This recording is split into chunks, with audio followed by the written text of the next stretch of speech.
Bíblia Sagrada, edição ecumênica da Barça de 1972. Leitura da Palavra de Nosso Senhor. Antigo Testamento. Introduções aos livros proféticos. Interpretação ortodoxa por Nicolaus Pan Bratziotsis, professor de Ciência Bíblica da Antiga Universidade de Atenas. Narração: Margarete Vital. Livro Isaías. O jerusalemitano Isaías, entre aspas, salvação do Senhor, foi chamado pelo Senhor numa visão, número 6, aproximadamente em 740 a.C., a fim de que atuasse durante 50 anos com a sua palavra, escrita e oral. Demonstrou ser o maior dos profetas, voz de grande eco, profeta evangelista e escritor corifeu da escala universal, poeta de grandes visões, retor incomparável e personagem importantíssimo. Seu livro homônimo, que ocupa um lugar importante na literatura mundial e do qual a introdução nos dá um resumo, número 1, onde se encontra também a ideia dominante, 1:27, está dividido de forma mais natural em duas partes. A primeira, 1ss, contém, segundo uma ordem pragmática, discurso oral aos judeus de Jerusalém, de Israel e das nações, que nos chegou em 3 coleções, 2ss, 13ss, 28ss, uma peça apocalíptica, 24-27, e outras 2 histórias como epílogo, 36ss, e introdução à parte seguinte. A segunda parte, de 40 a 66, contém profecias escritas com a intenção inicial de leitura e consolação, tem como tema principal a salvação da escravidão externa e moral, pressupõe profeticamente o exílio de Babilônia e anuncia a volta do mesmo.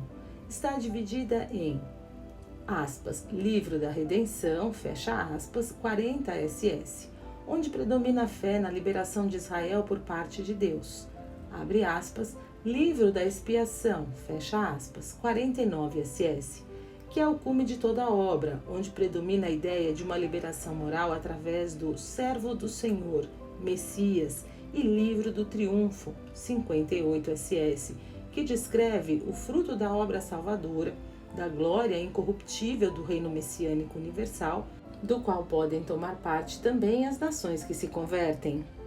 Interpretação ortodoxa para o livro Jeremias.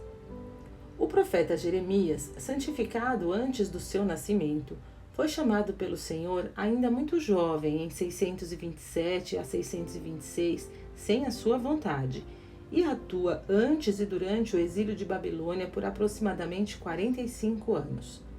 Quando as divinas predições começaram a cumprir-se, 1:18ss, ele, o mais tenro dos profetas, mostra-se muito valente e herói trágico e sofredor, de elevadíssima estrutura espiritual e moral, o maior profeta depois de Isaías. Por ordem divina, permanece solteiro, longe dos amigos e parentes que às vezes pensaram matá-lo, e dedica-se completamente àqueles que mais zelosamente amava, Deus e seu povo, pondo assim uma ponte entre eles. As experiências psicológicas que nascem desta situação não-las revela em seus monólogos originais e estremecedores, como em 6:10ss, 8:18ss, 9:1ss, 15:10, 20, 7ss, 14ss, e nas suas confissões, como em 17:14ss, mostrando-se assim não só um grande escritor, mas também um excelente poeta.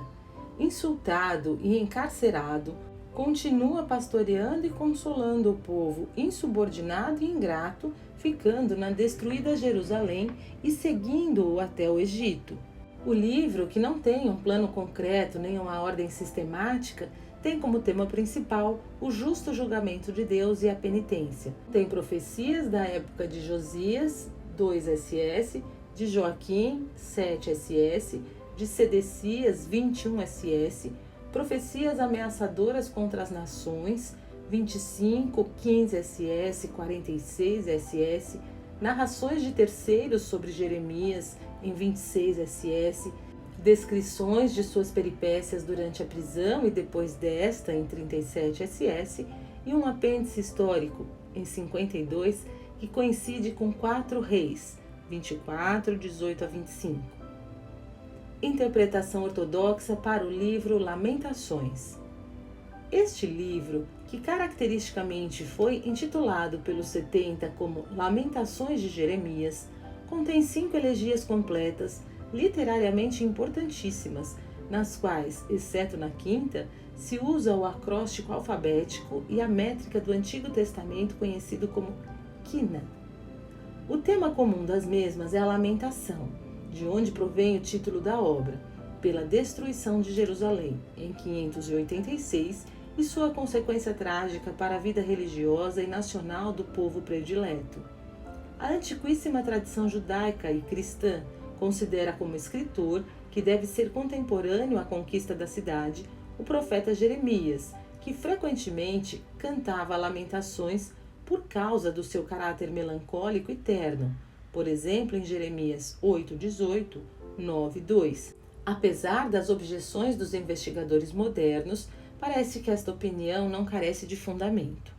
A finalidade da obra é demonstrar que Deus onipotente, na sua justíssima ira, utilizou os babilônicos como instrumentos de destruição, castigando assim príncipes e povo que pecaram gravemente.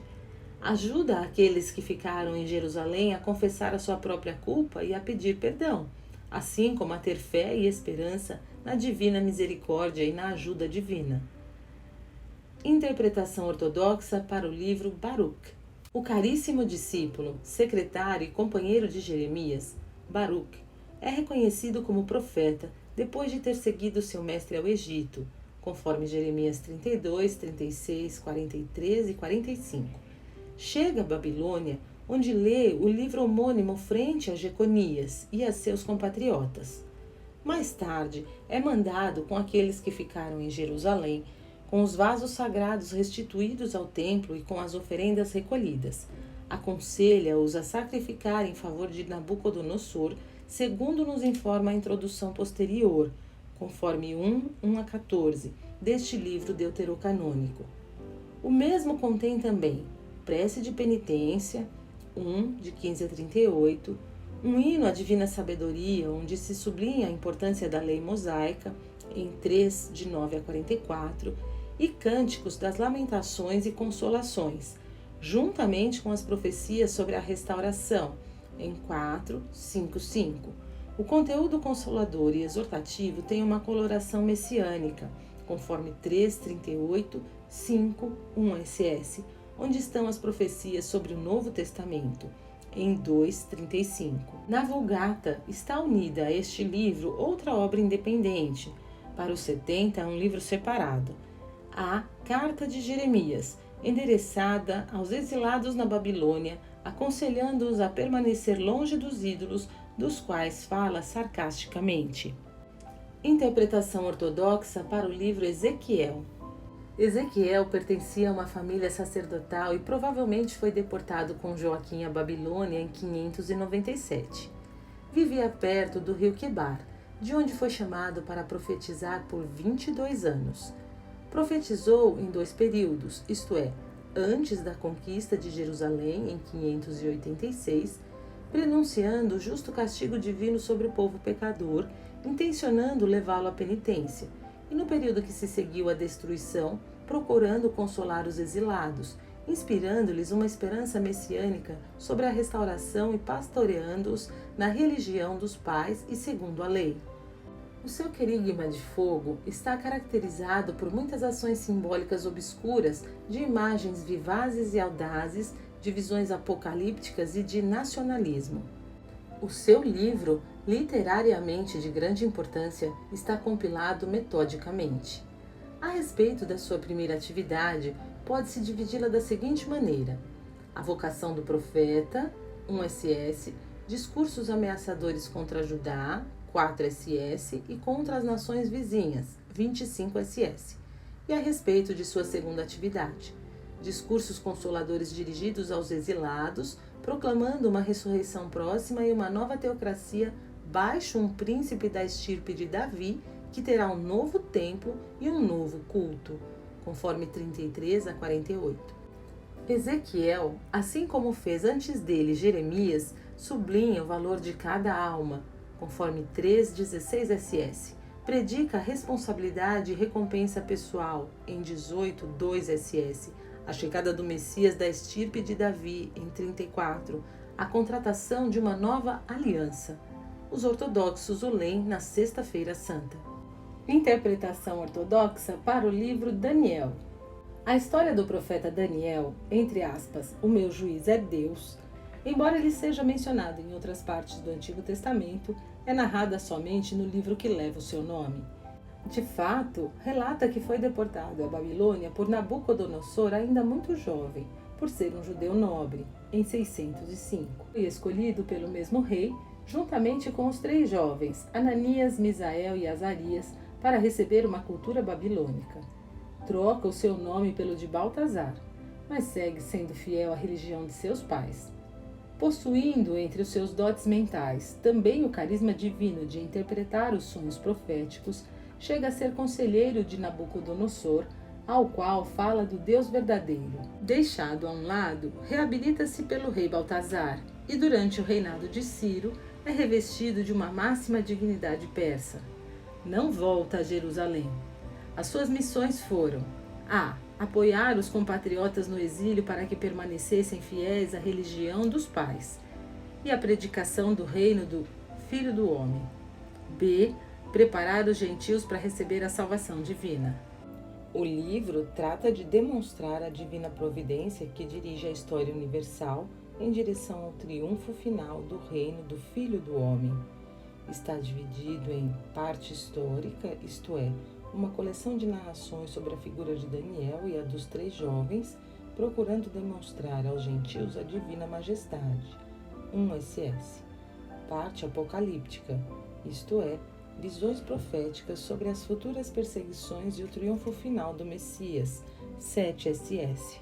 4 peças deuterocanônicas, salvadas somente em grego, 70 Teodoção, do texto original bilíngue, aramaico-hebraico, que completa a parte histórica, isto é, uma prece de Azarias e o hino dos 3 jovens, 3:24 SS, Susana, 13, e Bel com o dragão, 14.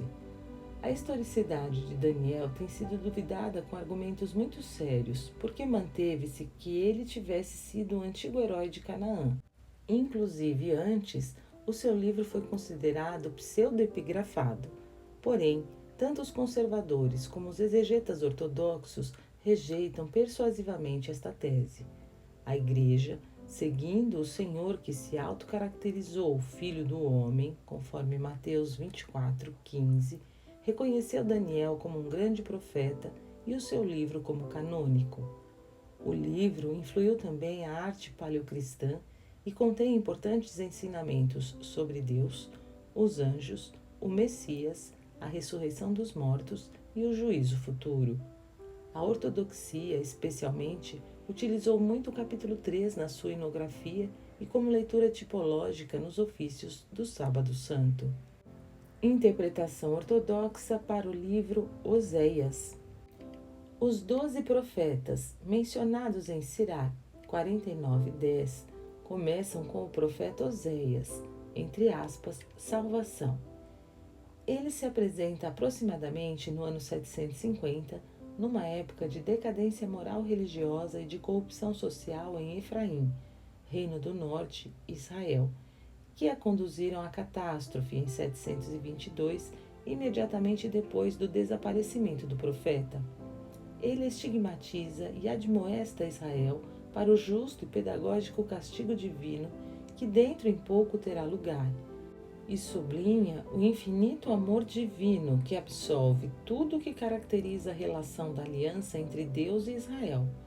Esta relação, que se esclarece com o matrimônio do profeta com uma meretriz seguindo uma ordem divina, é figurada numa forma muito vigorosa na relação matrimonial de amor entre o Deus amante, que se apresenta com a forma de um homem apegado à própria mulher, embora meretriz, que aqui é a Israel infiel. Tudo isto é o tema do livro que, embora seja de um grande valor literário, não tem uma ordem lógica ou cronológica e que contém a. O matrimônio simbólico e venturoso do profeta e a relação análoga entre Deus e Israel em 1SS, e b. Censuras e ameaças contra o povo e os seus chefes, que terminam com a promessa consoladora sobre o regresso futuro e a salvação, de 4 a 14. Oséias é um grande defensor do monoteísmo moral e da divina aliança, e é também o principal cantor do amor divino, em 3:1, 11, 1SS, pelo que tem sido definido como o João, o evangelista do amor, do Antigo Testamento. Em realidade, foi também o pregador da misericórdia humana, que é o espiritual culto divino, em 6:5. Pré-anunciou a vinda do Messias davídico, em 3:5. A ressurreição eterna dos mortos, em 6:2, 13, 14, conforme 1 Coríntios 15, 4, 54, e especialmente a eterna aliança, tendo prefigurado a relação entre Cristo e a Igreja, conforme 2, 20 SS. Interpretação ortodoxa para o livro Joel. O profeta Joel, no seu livro, escrito com muita harmonia, com fortes descrições e compaixão da palavra, apresenta a praga de uma invasão de gafanhotos e de seca, interpretando-a como um divino castigo que prenuncia, entre aspas, o dia do Senhor, que se aproxima. Seguidamente, convida o povo à penitência com a finalidade de que a crise se afaste, em 1:2:17. Deus aceita essa invocação e o profeta prenuncia o fim do flagelo e uma abundância de bens, em 2:18 SS. Depois de anunciar a difusão do Espírito do Senhor sobre cada mortal, anuncia os indícios do dia do Senhor, em 3, e o julgamento das nações no vale de Josafá, menos o do povo de Deus, a quem espera a glória, em 4. Por causa da carência de notícias relativas, somente se podem fazer suposições sobre a base do livro. Assim, dá-se por certo que o lugar da atividade de Joel é Jerusalém, sendo difícil de determinar a época em que viveu. Alguns investigadores reconhecem que Joel é mais antigo que Amós e Oséias, pondo-o no tempo de Joás, entre 836 e 797, enquanto outros o têm como um profeta posterior ao exílio. Entretanto, é muito notável o lugar que ocupa na Bíblia hebraica entre os profetas mais antigos, ou seja, Oséias e Amós. O flagelo que descreve cria outro problema, sobre se é uma simples imagem apocalíptica ou uma realidade histórica, o que é mais provável. A importância de Joel, pregador da divina misericórdia e onipotência sobre a natureza e a história universal, como também do valor da sincera penitência, em 2:13, consiste especialmente no seu ensinamento escatológico sobre o grande e tremendo dia do Senhor, como o prenúncio da descida do Espírito Santo durante Pentecostes, conforme Atos 2:16, em cuja festa a Igreja Ortodoxa lê a profecia de Joel. Interpretação ortodoxa para o livro Amós. Amós, pastor de ovelhas, era oriundo de Tecoa, chamado aproximadamente no ano de 760, conforme 1:1, a profetizar no Reino do Norte, em Israel. Atuou em Betel e talvez também em Samaria. É esta uma época politicamente áurea, mas também de decadência religiosa e moral, de injustiça social, coisa que Amós condena com grande valor, repreendendo os chefes do povo. Não sabemos se foi obrigado por Jeroboão a regressar à Judéia, depois das calúnias do sacerdote Amazias, em 7:12 SS. Embora pastor ignorante, mostra-se um poeta original de grande valor, escritor de grande potência e de graça natural. O livro, que provavelmente ele mesmo escreveu, contém promessa do julgamento contra 6 nações vizinhas, contra Judá e Israel, em 1 SS. Discursos ameaçadores contra Israel com o prenúncio da destruição de Samaria, da vinda do dia do Senhor e de um convite à penitência, em 3 SS. 5 visões que prevêem a próxima destruição, em 7 SS. E a promessa da restauração messiânica do tabernáculo tremente de Davi e de todo o povo de Deus, em 9:11 SS. Amós, que tem uma profunda consciência profética, conforme 3:3 SS, 7:14 SS, é o profeta por excelência da justiça de Deus e o predicador do juízo, da penitência e da busca de Deus, como também da justiça social. Distingue-se pelo seu ensinamento, teologicamente muito alto, moral e monoteístico, sobre Deus, conforme 4:13, 5, 4 SS, 9, 5 SS. Onipotente, criador e justo juiz e governador do mundo. A relação moral existente entre Deus e Israel deve regular qualquer outra relação entre eles. Interpretação ortodoxa para o livro Abdias. Abdias, o servo do Senhor, é considerado como o mais antigo dos profetas em 847, ou como um profeta do exílio, ou ainda como posterior ao exílio, por causa da carência de qualquer testemunho sobre ele. Provavelmente era oriundo da Judéia, onde evidentemente atuou. O seu livro, composto de um só capítulo, contém profecias sobre a destruição inimiga de Edom, 1 SS, sobre o dia do Senhor, em 15 SS, e sobre o prenúncio do triunfo messiânico, em 17 SS. Interpretação ortodoxa para o livro Jonas. Jonas, entre aspas, pomba, que entre os 12 profetas está colocado entre os mais antigos, deve ser considerado como o profeta que atuou no reino de Jeroboão II, conforme 4 Reis 14:25. Faltam outras notícias sobre a sua vida. O livro que leva o seu nome é completamente diferente dos outros livros proféticos, porque não contém discursos, mas uma narração sobre o profeta. Segundo esta narração, ele desobedeceu por fanatismo a ordem divina de dirigir-se a Nínive e pregar a penitência, em 1. Por esta razão foi engolido por um grande peixe dentro do qual permaneceu 3 dias e 3 noites, em 2. Mandado outra vez a Nínive, onde a gente crê as suas prédicas e se salva, em 3. Ele, consequentemente, no momento de desespero, é instruído por Deus, em 4. Esta excelente obra que nos recorda as narrações dos profetas dos livros dos reis, une um conteúdo histórico a outro didático, profeticamente muito alto.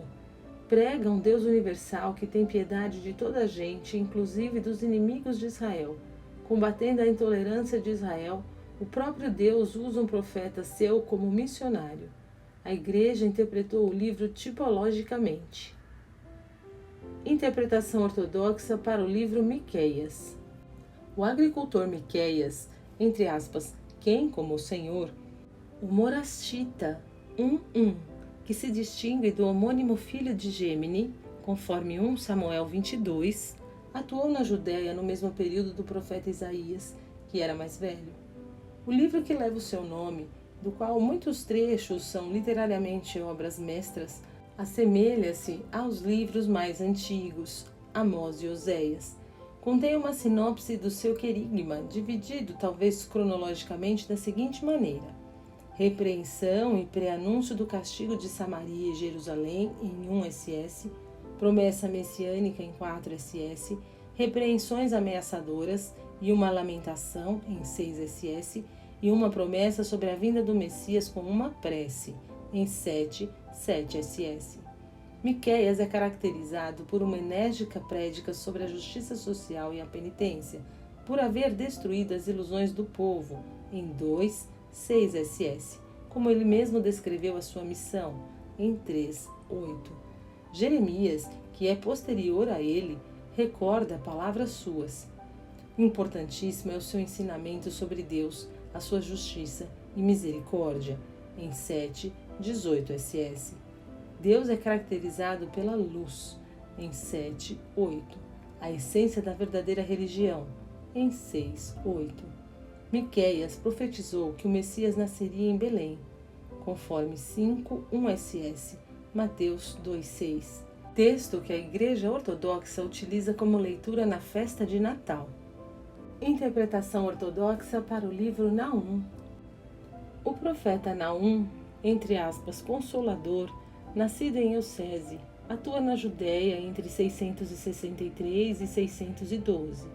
O seu livro, uma obra-prima de literatura que se auto-identifica Livro das Visões, em 1.1, contém discursos sobre Nínive, em 2.2 SS, que são introduzidos por um hino alfabético que se refere ao justo julgamento do Senhor Onipotente contra todas as nações e as promessas para Judá.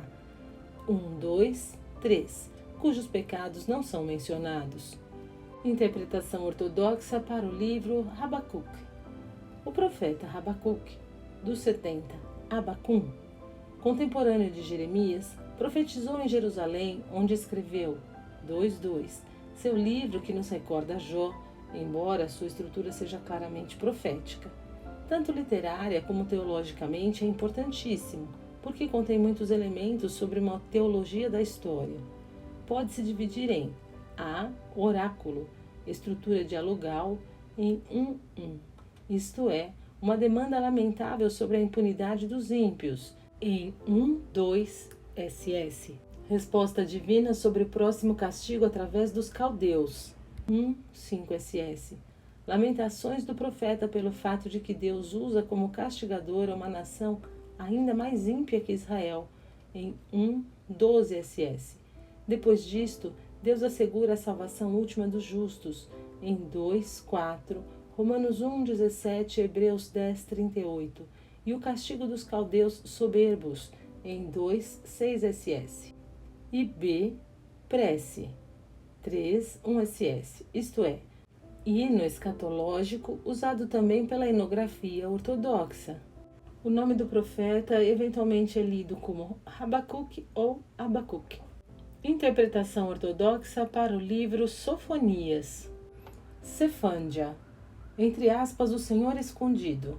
Sofonias pelos 70, é contemporâneo a Jeremias e profetizou em Jerusalém. O seu livro unitário contém 3 discursos ameaçadores, contra Judá, com pré-anúncio do dia do Senhor e um convite à penitência, em 1.2 SS, sobre o futuro castigo das nações inimigas, em 2.4 SS, e contra Jerusalém, que é julgada severamente junto com seus chefes. No mesmo momento, o profeta pré-anuncia a salvação dos humildes e dos fiéis e fala sobre a futura glória da cidade, em 3. O conteúdo fortemente moralizador da sua prédica e da sua oposição à idolatria dos seus compatriotas, cujos pecados conhece muito bem, apresentam Sofonias como precursor da reforma religiosa de Josias. Podemos dizer que, embora não tenha inspirado, a obra ético-religiosa de Josias pelo menos a encorajou. A sua importância teológica encontra-se nos elementos em relação à penitência e na descrição mais detalhada e mais majestosa do tremendo Dia do Senhor, em 1.7 SS, sobre todas as nações. Sofonias continuou e desenvolveu a prédica dos profetas anteriores a ele, Amós, Oséias e Isaías. Interpretação ortodoxa para o livro Ageu. Este livro brevíssimo, único talvez pela sua cronologia precisa, refere-se à exortação feita no ano 520 a Zorobabel e aos outros exilados que regressaram a Jerusalém pelo profeta Hagai, dos 70, Ageu. Esta exortação contém 4 profecias. A. Sobre a necessidade de reconstruir o templo, em 1.1 SS. B. Encorajamento ao povo, em 2.1 SS. C. Exortações e segurança sobre a donação dos bens divinos, em 2.10 SS. E D. Promessa a Zorobabel, em 2.20 SS, que é interpretada cristologicamente, isto é, que se refere ao Cristo Messias, de quem foi precursor e símbolo este progenitor da família de Davi. Interpretação ortodoxa para o livro Zacarias.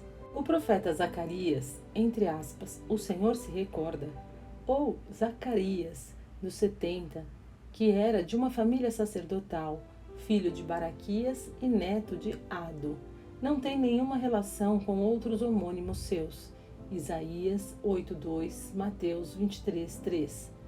Zacarias, mais jovem, porém contemporâneo de Ageu, teve inicialmente a mesma missão deste e atuou também depois dele. O seu livro enigmático, que está dividido em 2 partes, contém, primeiro, 8 visões, em 7 SS, e uma série de profecias, em 9 SS, que se referem inicialmente à reconstrução do templo e ao estabelecimento da teocracia, e consequentemente ao futuro triunfo do reino messiânico, no qual se vê como símbolo o rei Zorobabel. Segundo, promessas messiânicas, em 6 SS, com profecias contra os povos vizinhos, em 1 SS, contra pastores indignos, em 4 SS, e sobre o Dia do Senhor, em 1 SS, como também sobre o pré-anúncio do triunfo final do Messias, que chegará como rei de toda a gente.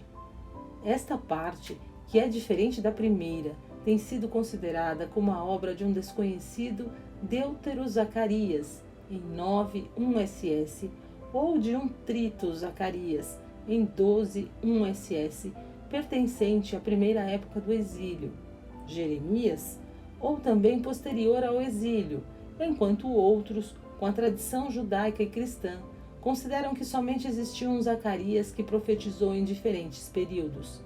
Zacarias, que é um precursor da época escatológica, caracteriza-se por um alto ensinamento sobre a divina providência e a bondade, em 7 SS, por uma espiritualidade da religião, e especialmente pelas profecias sobre a pessoa do Messias, que é o tema principal do livro. Os evangelistas, que o interpretaram cristologicamente, o utilizaram muitíssimo, conforme 9:9, 11:12 SS, 12:10, etc. E a Igreja Ortodoxa lê as suas profecias durante a Semana Santa. Interpretação ortodoxa para o livro Malaquias. Em tempos mais remotos, a existência do profeta Malaquias, dos 70 Malaquias, cujo nome é ignorado pelo Antigo Testamento, foi posta em dúvida. O seu referimento em 1:1, conforme 3:1, tem sido considerado como uma simples denominação, dos 70, o meu anjo.